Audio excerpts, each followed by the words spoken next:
Hello and a very good morning. You're watching the breakfast news on Rajya Sabha television with me, Frank Pereira. Here are this morning's headlines.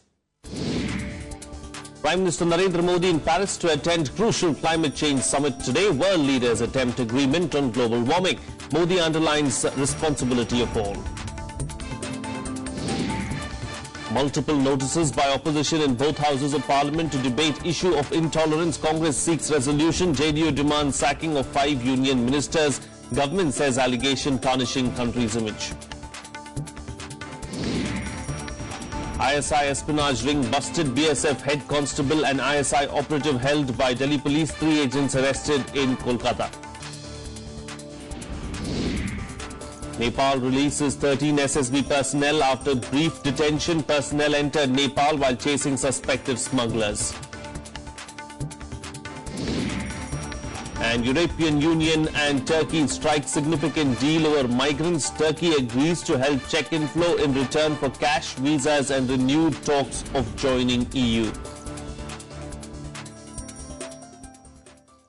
Prime Minister Narendra Modi is in Paris for the crucial climate change conference. As part of his schedule today, the Prime Minister will inaugurate the Indian Pavilion at the summit.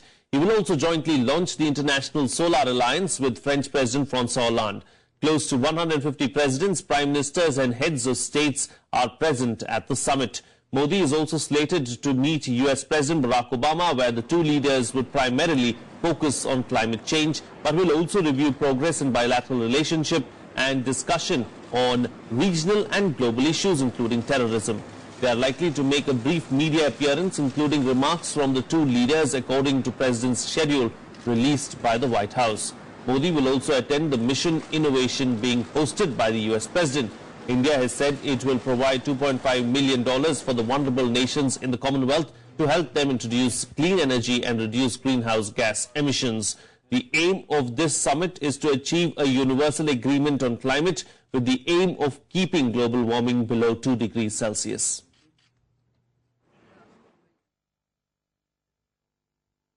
Climate change was the topic that Prime Minister Narendra Modi addressed in his radio address, Man Ki Baat.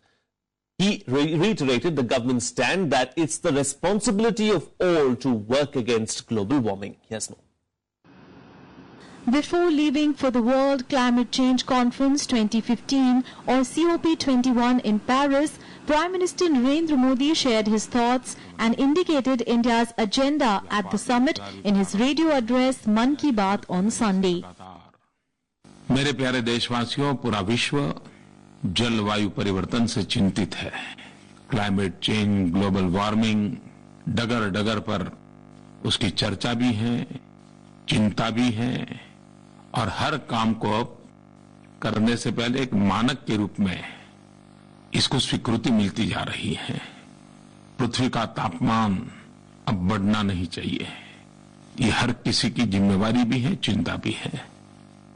और तापमान से बचने का एक सबसे पहला रास्ता है ऊर्जा की बचत, energy conservation. At the Paris summit, the UN resolutions on unrestrained energy use are an important issue. Others include adoption of clean energy sources while restricting the use of pollutants like fossil fuels. For its part, India wants to assure the world on these two issues. India will attempt to boost renewable energy sources by announcing the International Solar Alliance. So far, 122 nations have agreed to it. समाधान का हिस्सा बनते हुए हम ये चाहेंगे कि जो बाकी अंतर्राष्ट्रीय सम्मेलन हो रहे हैं वो ठीक है, लेकिन वहां भी हमने सौर ऊर्जा देशों की 122 की सूची बनाई है। इंटरनेशनल सोलर अलायंस के तौर पर उनका अलग सम्मेलन हम कर रहे हैं, लेकिन हम चाहते हैं कि इन सम्मेलनों के माध्यम से ये विचार विश्व में पहुंचे। Ahead of the summit, Commonwealth nations also issued an appeal to all countries to make such declarations legally binding. Climate change was the other big issue, and India played its role in the deliberations, making it very clear that we should not try to prejudge the outcome of the Paris COP21, and also the need to ensure adequate finance for developing countries so that they can meet their INDC targets. Both developing and developed countries will watch India keenly. While the developing countries want India to pressure more prosperous nations to cut their emissions, developed countries don't want India to saddle them with greater financial responsibility. This is Akhilesh Suman's report for Rajya Sabha TV. Well, on the eve of the UN Climate Change Conference in Paris, thousands of people across the world took part in rallies demanding action to stop climate change.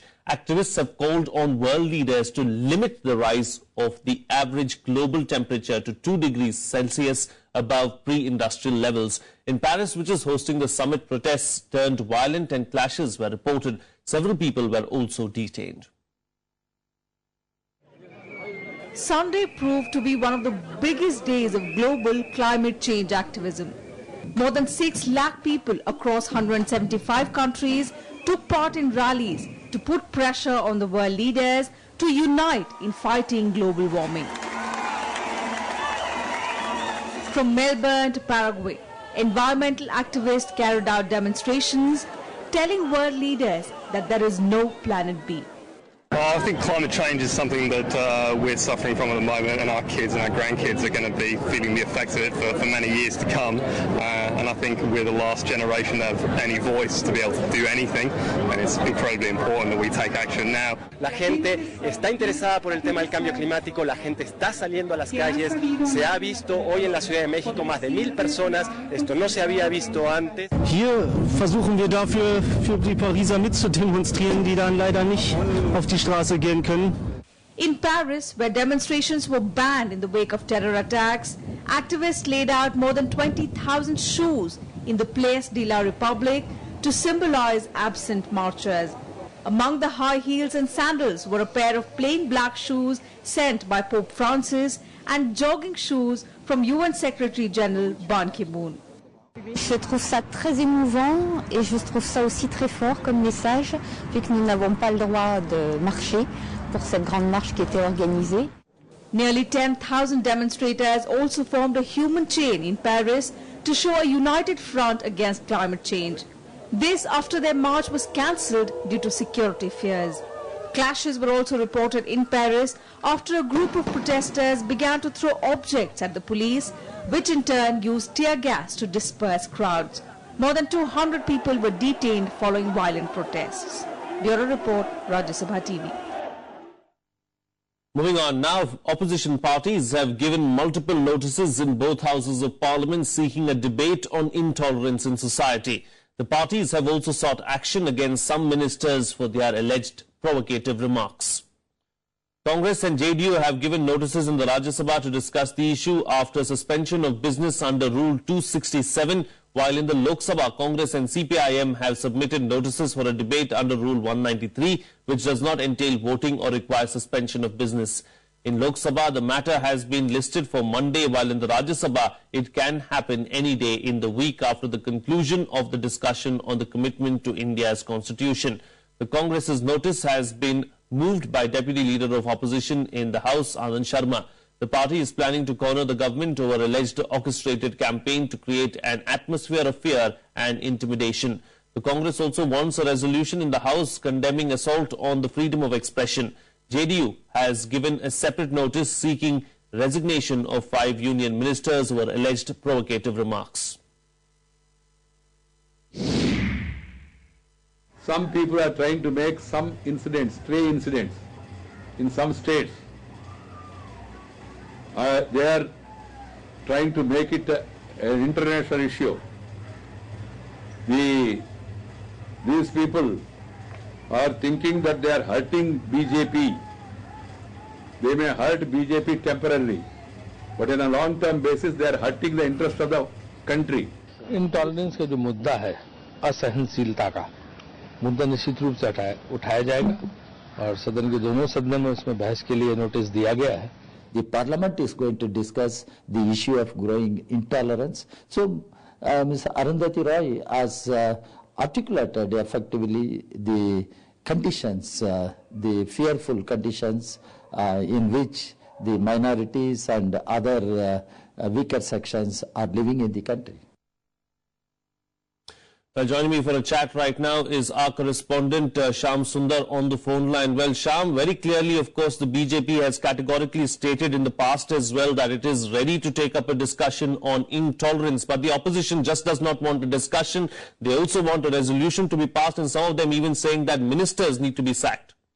Well, that is the point, Frank. We heard Mr. Venkaiah Naidu. He's saying that these are stray incidents, killing of Kulburgi or Pansare. He terms these killings as stray incidents, and that is the objection of the opposition parties. They say that these are not only incidents. When central government and especially Prime Minister keep silent on these kind of issues, that means that state is supporting these kind of incidents, or at least state is not opposed to these kind of incidents, and the forces who are involved in these kind of incidents, they think that they are getting support of the state. So that will be the line of discussion and debate from the opposition benches. They will definitely going to ask the government that Prime Minister should respond on these issues. Of course, in Lok Sabha, discussion will be under Rule 193, which doesn't require to vote. But in Rajya Sabha, opposition is in the majority, and opposition would insist on a resolution and censure resolution, though government would not like such a resolution. But of course, it will be a difficult task in Rajya Sabha when this discussion comes up, and in Lok Sabha also opposition would be quite aggressive on this issue. Indeed, as far as the government is concerned, it will want to ensure that it meets the opposition somewhere midway through, because there are some crucial bills that the government needs to be passed in this winter session of Parliament. And if the government does not heed to the opposition's demand, especially in the Rajya Sabha, these crucial bills could be in the limbo. Well, Frank, we have seen in the past that if government doesn't agree for a censure motion, which generally government doesn't agree, then there are precedents then when opposition and government decides on a common resolution which is moved by the chair. So in this case also opposition would insist on a censure motion, but government can come up with a proposal that let there be a proposal from the chair, and it will be a unanimous resolution which would be supported by government and opposition also. So that is the way government can go for. Indeed. All right. We'll have later that. Shyam Sundar, thank you so much for joining us there with those details on the phone line. Moving on now, gay rights activists have welcomed Finance Minister Arun Jaitley's remarks on decriminalizing homosexuality. Speaking at the literary festival on Saturday, Jaitley had said that the Supreme Court should revisit its judgment on not decriminalizing gay sex. Finance Minister Arun Jaitley's remarks supporting gay rights got support from various quarters on Sunday. He said the Supreme Court needs to review its decision on Article 377 and decriminalize homosexuality. Probably would not have relevance. If it had been taken about 50 years ago, I could have understood it. But as jurisprudence world over has evolved, I think the High Court judgment was more correct. And probably at some stage they may have to reconsider. Jaitley's remarks were welcomed by gay rights activists. मुझे बहुत खुशी हो रही है कि उन्होंने ये कहा है, क्योंकि ये पहली बार ऐसा हुआ है, और क्योंकि रिव्यू पिटीशन भी होना है, तो मैं ये चाहती हूँ कि अभी हमारे मंत्री जी ने ये कहा है कि वो गवर्नमेंट का पूरा ताकत लगाएगी कि और कोर्ट को असिस्ट करेगी कि ये जो जजमेंट था सुप्रीम कोर्ट का, उसको खारिज किया जाए. Expressions of support came from other quarters as well. जो शाह साहब ने बात कही थी, तो इसलिए एक बड़ा शोर हुआ था उस फैसले के बाद, और सुप्रीम कोर्ट ने कानून और कस्टम्स और समाज की जरूरत, इन तमाम चीजों को मद्देनजर रखते हुए ये फैसला सुनाया था कि शाह साहब के उस फैसले को रद्द कर दिया जाए. आज ये कहना कि भाई जो होमोसेक्सुअल्स हैं या जो गे हैं, इनके कोई राइट्स नहीं होने चाहिए और इनको क्रिमिनल माना जाना चाहिए, ये बिल्कुल गलत धारणा है. Former Home Minister P. Chidambaram also welcomed Jaitley's views on the subject. Bureau Report, Rajya Sabha TV. Well, it's time now for a short break, but news and updates will continue on the other side. Stay tuned. We'll be right back.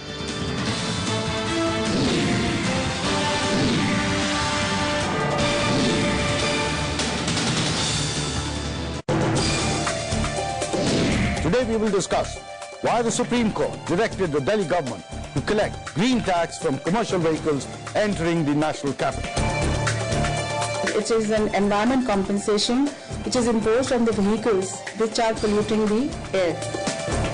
खाली 7-8 हज़ार vehicles कम हो जाए दिल्ली में तो pollution उतना कम नहीं होगा जितना हम चाहते हैं कम हो।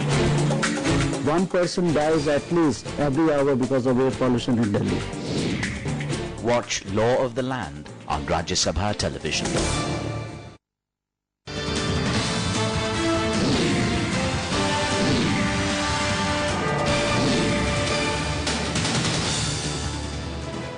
Welcome back. You're watching Rajya Sabha television. Well, multiple ISI espionage rings have been busted in the country on Sunday.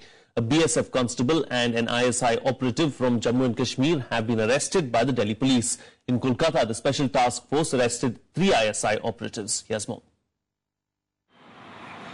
In the latest in the crackdown on ISI's espionage ring, the Delhi police have arrested a serving BSF personnel and a suspected ISI operative for allegedly trading secret and confidential information posing threat to national security. The accused have been identified as Qafetullah Khan, alias Master Rajya, resident of Rajouri district in Jammu and Kashmir, and BSF head constable Abdul Rashid, posted at the intelligence wing of the border security force in Rajouri.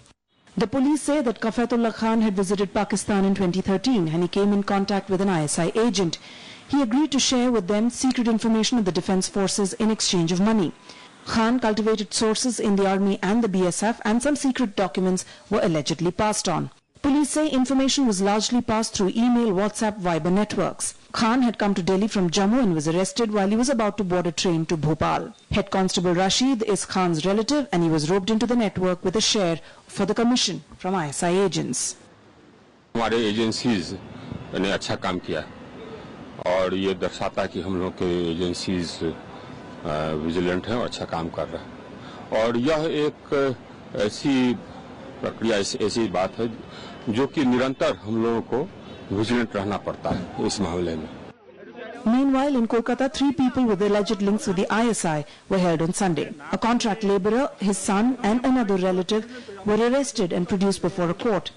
Besides recovering several documents revealing their links to the ISI, the STF also seized fake Indian currency notes with a face value of 3.5 lakhs from the trio. Paid for further PC for till 13th December. As they made prayer for adding the section 16, 17, 18 of EAP Act. To that effect, my submission was that they are in custody for 15 days. Prosecution got enough time for investigation, but no development, the fruitful development has yet been done. No development has yet been done. So further detention is not required. And I made submission. I paid JC for Akhtar and paid bail for Jafar Khan. According to the Kolkata police sources, a primary investigation has revealed that the suspects have relatives in Pakistan's Karachi and they were allegedly hired by the ISI as their agents during their visit to Pakistan. Bureau Report, Rajya Sabha TV. Meanwhile, Nepal has released all 13 Jawans of the Sastra Seema Bal after a brief detention. The group of Jawans were detained after they inadvertently crossed the border while chasing a gang of smugglers. The smugglers were reportedly trying to take petrol products into Nepal without going through border checks in the Chhapa district bordering Bihar.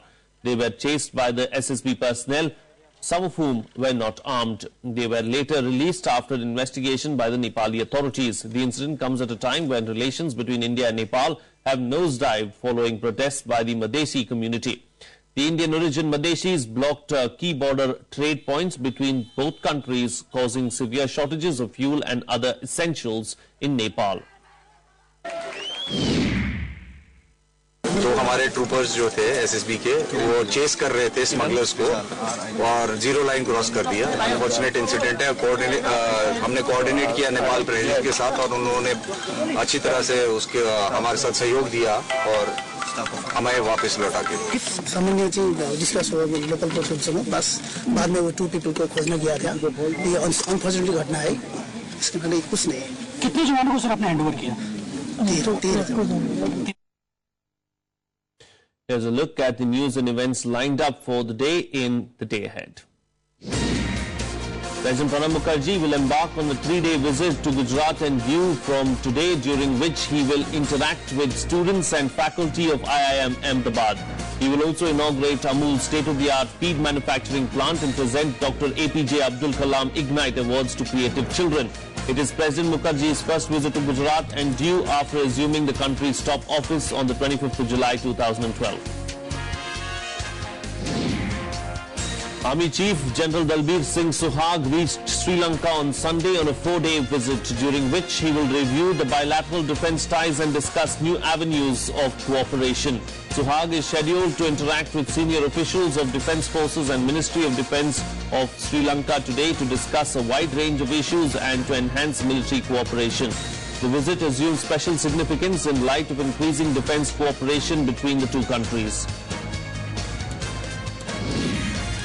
The winter session of Bihar Assembly is beginning to facilitate the newly elected MLAs who would take oath on the first 2 days, which is November 30th and December 1st.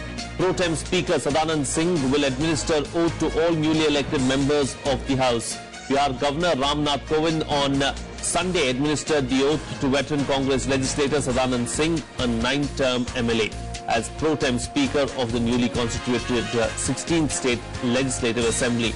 Congress's Vice President Rahul Gandhi had announced that Sadanand Singh will be the Congress Legislature Party leader. The Supreme Court will hear the CVC's plea seeking clarification on whether it could share confidential reports on the coal scam with former CBI official ML Sharma, probing the meetings of former agency chief Ranjit Sinha after the Chief Justice's bench hears the case. The bench headed by Chief Justice H.L. Datu which has been hearing 2G scam cases, is also seized with the plea of the court-appointed probe panel headed by Sharma that the copy of the visitor's diary of Sinha's official residence be made available to it. After the Supreme Court's direction, former Telecom Minister and DMK leader Dayanidhi Maran will appear before the CBI in connection with the illegal telephone exchange case today. As per the Apex Court's direction, he has to represent from 10 a.m. to 5 p.m. every day from 30th November to 6th December. Maran will be questioned over the installation of 700 illegal phone connections at his home, allegedly to benefit the family's Sun TV. Moving on to some international news now. Keeping aside differences, EU and Turkey have struck a significant deal to stem the flow of migrants. Turkey has agreed to help check migrant inflow in return for cash, visas and renewed talks on joining the European Union. The EU has bowed to most of Turkey's demands, displaying a sense of desperation for a solution to the migrant crisis. Turkey and the European Union leaders have finally reached an agreement to try to stem the flow of migrants to Europe. Under the deal, Turkey will receive 3 billion euros in EU aid over 2 years and political concessions in return for clamping down the migrant crisis. This is not about the EU outsourcing its security and migration policy to Turkey. Nor is it about adding a burden on Turkey, a country that has demonstrated its solidarity to more than 2 million refugees and is itself experiencing the strains from dealing with this situation. But it is about addressing these challenges together. All my colleagues in Europe, they agree that Turkey and EU have the same destiny as the members of the family of our continent, and Turkish membership will be an asset, not only to EU, to Turkey, but also to the global peace. During the Sunday's meeting, the EU leaders and Turkish Prime Minister set out a clear plan for a timely re-establishment of shared frontiers. Turkey will put in place navy patrols and border checks to contain the flow of migrants to the European Union. The aid money will go towards helping Syrian refugees in Turkey, intended to raise living standards and persuade more to stay put in Turkey. Wir bereit sind, eine Summe von 3 Milliarden Euro zur Verfügung zu stellen. Diese 3 Milliarden Euro werden nicht eine Summe Geld sein, die einfach so an die Türkei überwiesen wird, sondern wir werden den Gebrauch, die Anwendung dieser 3 Milliarden Euro in einem gemeinsamen Verfahren mit der Türkei festlegen. Und deshalb bin ich mit dem, was wir heute verabredet haben, sehr We have re-energized our accession process. We have agreed to have an integrated strategy against all instabilities in the neighborhood of Europe, and also to work together shoulder to shoulder regarding the refugee crisis. In return, Turkey has managed to strike a hard bargain. Apart from cash aid, EU has agreed to revive talks on Turkey's accession to the European Union. If Turkey meets conditions on tightening its borders, it could also benefit from visa-free travel to Europe's Schengen zone within a year. The deal comes as a compromise for the EU leaders, but a positive move nonetheless. Bureau Report, Rajya Sabha TV. Here's a look now at the other world news in World Wrap. Israel has ordered suspension of diplomatic contact with EU officials involved in peace efforts with the Palestinians. The move follows the bloc's decision to label goods from Jewish settlements in the West Bank. The European Commission had issued new guidelines for the labeling of some products made in Israeli settlements. The EU says that the settlements are illegal, but Israel disputes the position. Anti-government demonstrations were witnessed in Moldova's capital, with thousands calling for better governance. They are demanding a referendum on returning direct presidential election in the country. Currently, the president is appointed by parliament. Social activists are demanding the government step down owing to widespread corruption. Burkina Faso votes to choose the country's first new president in decades, a year after long-time leader Blaise Compaoré was toppled in a popular uprising. The turnout is expected to be heavy among the 5.5 million registered voters. The election was pushed back from October after the elite presidential guards launched a coup, taking hostage transitional president Michel Kafando and his prime minister. Former Bangladeshi Prime Minister and opposition BNP chief Khaleda Zia is set to surrender before a trial court. Khaleda Zia is facing corruption charges over contracting a gas field to a Canadian company in exchange for kickbacks during her tenure as the premier.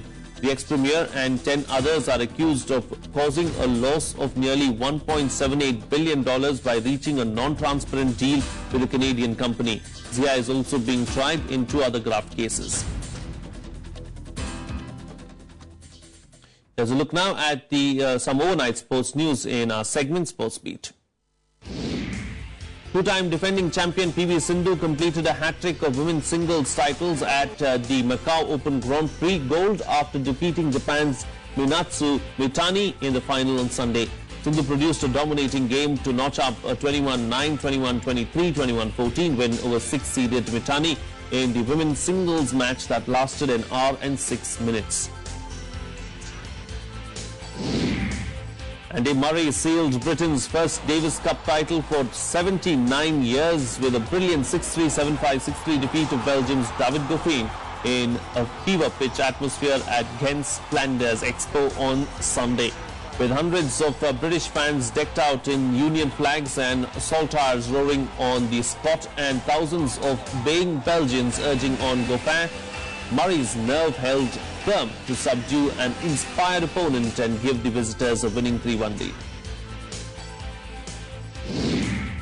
Nico Rosberg wrapped up the Formula One season on a winning high in Abu Dhabi on Sunday with teammate and triple world champion Lewis Hamilton second in a record 12th 1-2 finish of the year for dominant Mercedes.